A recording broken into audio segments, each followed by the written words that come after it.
Ladies and gentlemen, let me say something that might make you uncomfortable, but it needs to be said. No one is coming to save you. No one is coming to tap you on the shoulder and tell you, it's your turn now. You are not going to wake up one day magically feeling confident, fearless, or ready. That version of you, the one who shows up, who speaks up, who chases what she wants like her life depends on it. She's not waiting to be discovered. She's waiting to be chosen by you.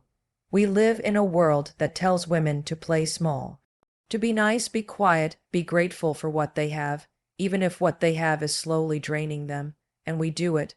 We dim our light, we downplay our dreams, we shrink to fit into spaces that were never built for us to begin with. But not anymore, not today, because the truth is, every single woman who has ever changed her life, every woman you admire, every story that moves you, has had to face one thing: pain, the discomfort of leaving behind the old version of herself, the fear of stepping into something new, the loneliness of walking a path others don't understand, and she did it anyway. This is not a speech about how to make your life look good on the outside. This is about how to make it feel right on the inside. It's about letting go of the idea that you have to be perfect, polished, or approved before you start. It's about embracing the mess, the doubt, the fear, and choosing to move forward anyway. Because if you want a life that feels alive, raw, real, fully yours, you're going to have to fight for it. And that fight, it starts here, with you. The truth is, we spend so much of our lives avoiding pain, discomfort, and anything that makes us feel like we're not in control. We think that if something feels hard, if it hurts, if it challenges us, that maybe it's not for us, that maybe we're not ready. But the reality is exactly the opposite. There is no version of success, no version of becoming the woman you're meant to be without walking through pain. Not around it, not over it, through it. Because pain is not punishment. It's a process.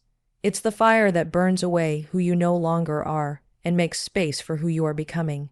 And yes, it hurts, but it's also the clearest sign that you're in motion, that you're evolving, that you're no longer settling for the version of you that fit inside someone else's expectations. When you chase big dreams, when you go after the life you want, it's going to stretch you. That stretch, that tension, that's the discomfort we all try to run from. But think about anything meaningful you've achieved in your life. Anything at all. Was it easy? Was it comfortable? Of course not. Growth is supposed to feel awkward because you're stepping into something new. That's what makes it powerful. And yet, so many women wait. They wait to feel ready, to feel brave, to feel strong. But what if I told you that all of that readiness, confidence, clarity, comes after you move through the hard stuff? What if you don't find your strength before the pain, but in the pain, the uncomfortable truth is that most of the things worth having are born in moments where we want to quit, where we cry in the car before walking into the meeting, where we stay up late trying to rebuild ourselves after something or someone broke us, where we choose again and again to keep showing up, even when no one is clapping. This is where success lives, in those moments where it would be easier to numb out, easier to settle, easier to tell yourself the lie that maybe this is just the way life is. But that voice inside you that whispers, there's more for you, you have to listen to that voice.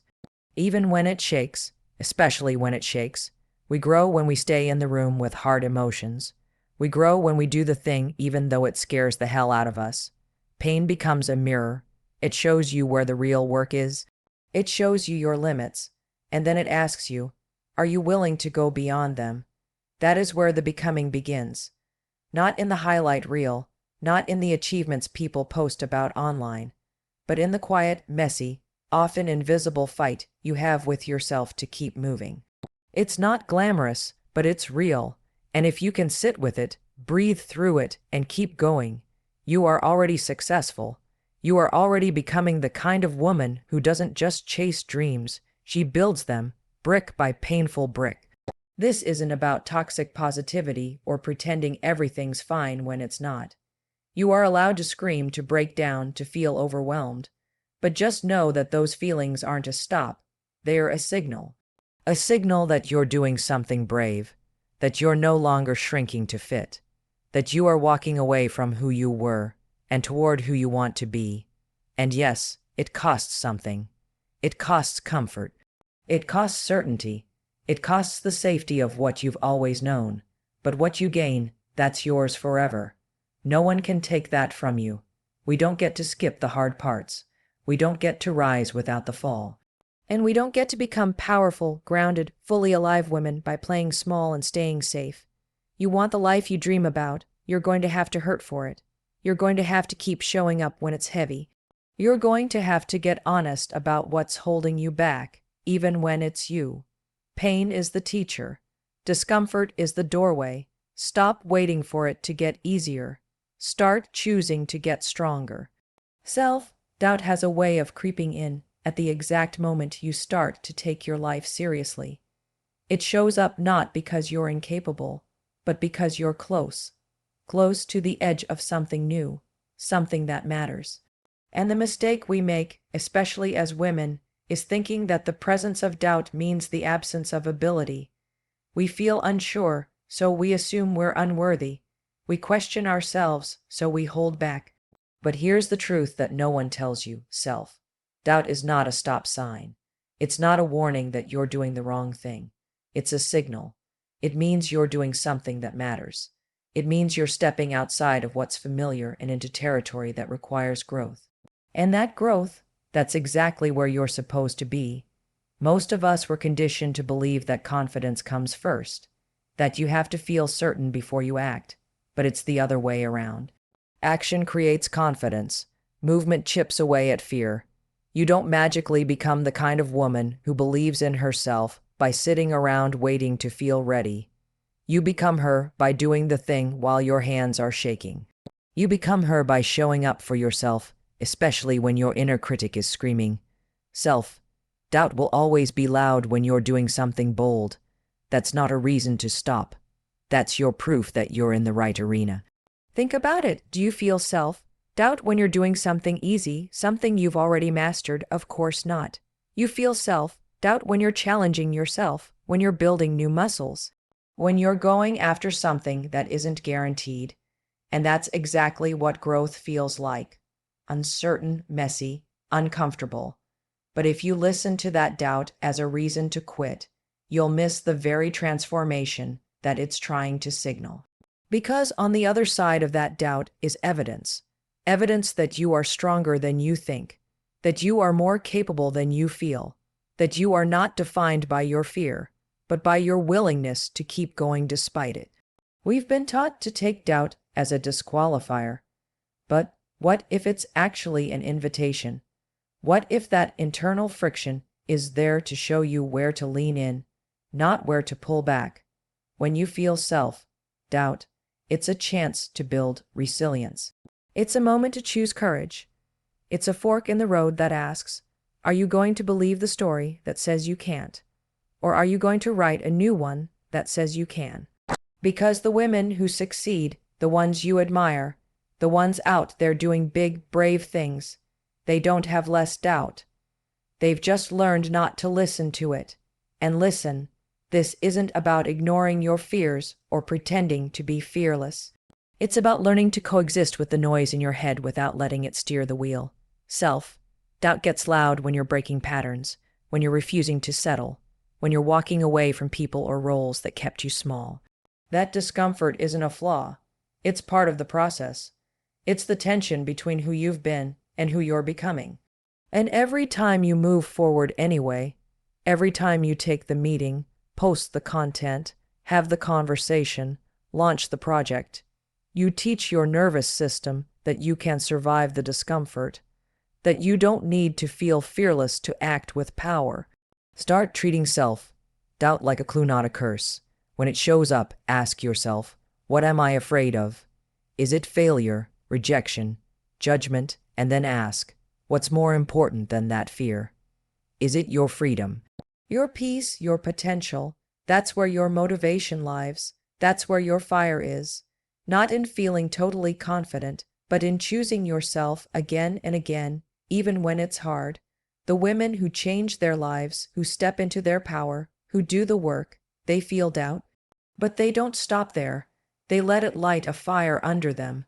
They use it as a signal to lean in harder.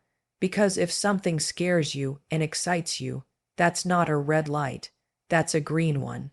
That's the universe saying, this matters, and you have everything it takes to rise to the moment. Comparison is one of the quietest, most destructive forces working against women. It doesn't show up like failure. It doesn't slap you in the face like rejection. It creeps in slowly, silently. It starts with a scroll on your phone.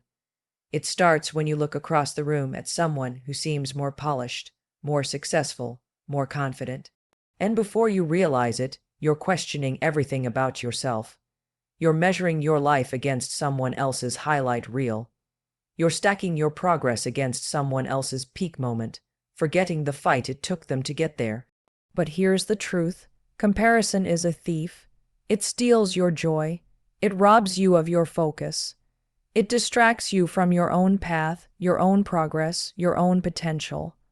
What makes it dangerous is that it disguises itself as motivation. We tell ourselves, if she can do it, I should be able to do it too. But that should carries so much shame. It's heavy. It's unkind. It doesn't account for your journey. It doesn't honor your challenges. It doesn't leave room for your unique timeline. We live in a world that praises visibility over authenticity. We see curated feeds, polished photos, filtered smiles, and we assume that's reality. But what we don't see are the breakdowns behind the scenes, the sleepless nights, the setbacks, the doubts, the therapy sessions, the relapses into old habits, the pain that never made it into the post. You don't know someone else's full story. You don't know what they're carrying. You don't know what they sacrificed to get where they are. And even if you did, it wouldn't matter, because their fight is not your fight. Their purpose is not your purpose. Their path has nothing to do with yours. Every time you compare yourself to someone else, you lose sight of your own work. You take energy that could be poured into your growth, your healing, your mission, and you waste it wishing you had someone else's life. That is the slowest way to kill your momentum. That is how we shrink. That is how we start believing we're not enough. What if instead of comparing, you celebrated? What if her win didn't make you feel smaller, but served as proof that it's possible? That success doesn't have to be a competition, that it can be contagious. The only race worth running is the one where you're becoming a better version of who you were yesterday. That's it. That's your fight. And that fight deserves your full attention. You don't need to be like her. You need to be fully, unapologetically, courageously you. When you stop comparing, you start hearing your own voice again. You reconnect with your gut. You remember what matters to you, because maybe her goal isn't even yours. Maybe her version of success wouldn't fulfill you at all. But you're too busy watching her life that you've forgotten to ask what you really want. That's the tragedy of comparison. It takes you away from your truth. It clouds your vision. It distracts you from the exact work you're here to do.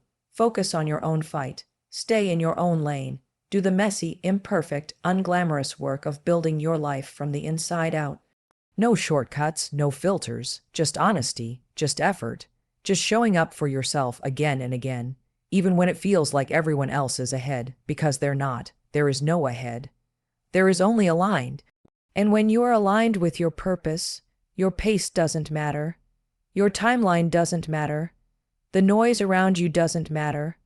Comparison loses its power when you stop giving it your attention. When you stop letting it narrate your worth, when you remember that you are not here to mimic someone else's life, you are here to live your own, fully, freely, loudly, on your terms. You don't have to be the best.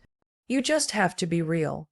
You just have to be present in your process, grounded in your growth, and relentless in your commitment to becoming who you were always meant to be.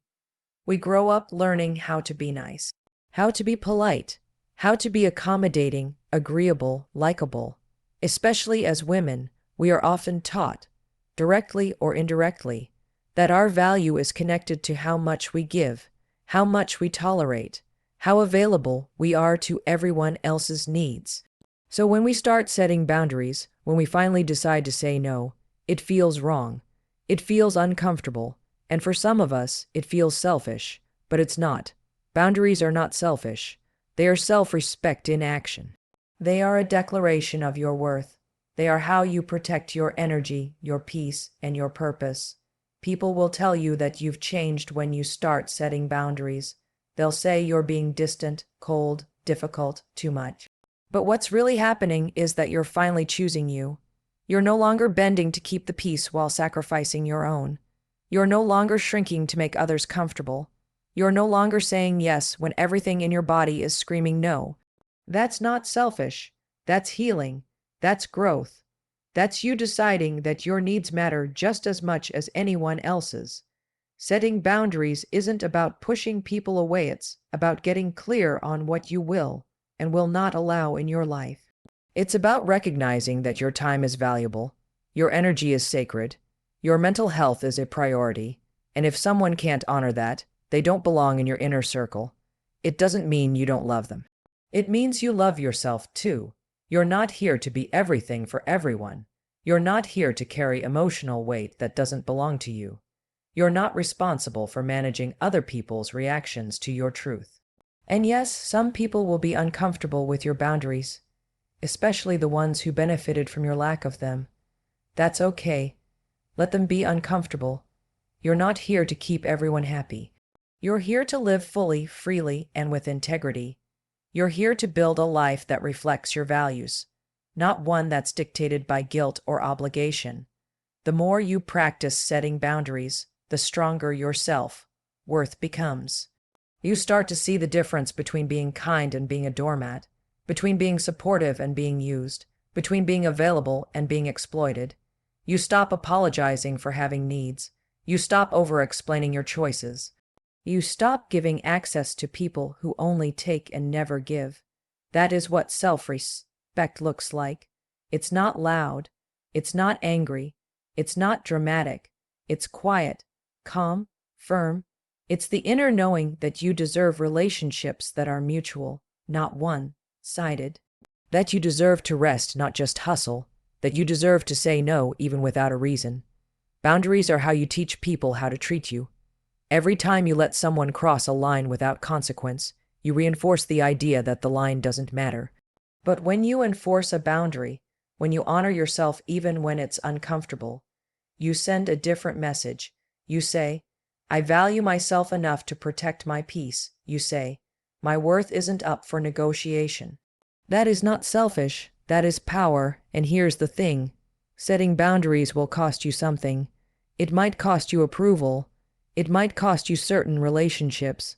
It might even cost you a version of yourself you've outgrown. But what you gain, that's everything. You gain clarity. You gain self-trust. You gain the kind of confidence that doesn't come from how others see you, but from how you see you. And that kind of self-respect, that changes everything. Because when you know your worth, you stop begging for space. You stop over-explaining your decisions. You stop trying to fix people who don't want to change. Boundaries are not walls. They're doors. They're how you decide what and who gets to enter your life, and what doesn't. They're how you keep yourself safe, sane, and whole. They're how you stop abandoning yourself for the comfort of others. And the more you honor them, the more you start to feel like yourself again. The real you. The one who doesn't perform to be accepted. The one who doesn't hustle for validation. The one who knows, deep down, that protecting your peace is the most powerful form of self-love there is. You don't need permission to change your life. Read that again, because most of us are out here waiting, whether we realize it or not, waiting for someone to validate our dreams, waiting for a sign that it's the right time, waiting for a relationship to improve, for money to magically show up, for our confidence to finally kick in. We wait and wait and wait, like someone's going to knock on the door, hand us a gold invitation, and say, okay, you're ready now, go. But no one's coming. No one is going to rescue you from a life that feels too small, too heavy, or too far from the woman you want to become. That's your job. That's your choice. And the moment you stop waiting for permission is the moment everything starts to shift. You don't need approval. Not from your family, not from your friends, not from society, not even from the voice in your head that still doubts you. Change doesn't require permission. It requires decision. A quiet, powerful, terrifying decision to say, I'm done living on autopilot. I'm done settling. I'm done pretending this is enough when I know deep down it's not. You get to choose again. You get to rewrite the story. You get to wake up one day and decide, this isn't who I want to be anymore. And no one gets to vote on that. We are taught to be so damn polite with our dreams, to wait our turn, to stay in line, to play by the rules. But the truth is, there are no rules, not the kind that matter. The only rule that counts is this. If it costs you your peace, your joy, or your purpose, it's too expensive. You don't need to keep choosing things just because you always have. You don't need to stay where it's safe just because people expect you to. You are not required to explain your healing. You are not required to justify your growth. Maybe you were raised to put everyone else first. Maybe you learned that sacrifice equals love, that exhaustion is noble, that struggling means you're doing something right. But I'm here to tell you, it's not selfish to want more. It's not wrong to outgrow what used to fit. You are allowed to want something different, a new job, a new city, a new relationship, a new mindset, a new way of being in your own skin. That longing, that tug you feel in your gut, that's your inner voice telling you it's time. And you don't need anyone else to sign your decision. You don't need a round of applause to start clapping for yourself. Life is short, and not in the cliché greeting card way. It's short in the sense that you don't get a second one. You don't get a do-over. So why are you spending so much time trying to be who other people want you to be, when you could be living a life that actually feels like yours? You don't owe anyone consistency with a past version of you. You don't have to keep performing the same role just because it makes other people comfortable. Change is uncomfortable, but stagnation, that's soul. Crushing, that's where dreams go to die. That's where resentment starts to build. You were not put on this earth to live a life that feels numb. You were not born just to survive. You were born to thrive, to take up space, to walk into rooms with your head held high, to chase the kind of life that sets your soul on fire. But first, you have to stop waiting for permission. You have to stop giving your power away, because the truth is, you've had the power all along. It's not out there. It's in you, in your gut, in your intuition, in the part of you that knows exactly what needs to change, even if it's scary. Fear is going to be there. Doubt will try to ride shotgun. That's normal. That's human. But they don't get to drive. You do. The life you want isn't going to arrive fully formed, gift, trapped at your door. It's going to be built, brick by brick, choice by choice. And every time you choose yourself, every time you say, I'm doing this anyway, you are proving to yourself that you are no longer waiting to be chosen.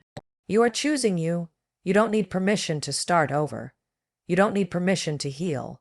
You don't need permission to walk away from what isn't working. This is your life, and you don't need to earn the right to change it. You just need to decide that you're worth it, and you are.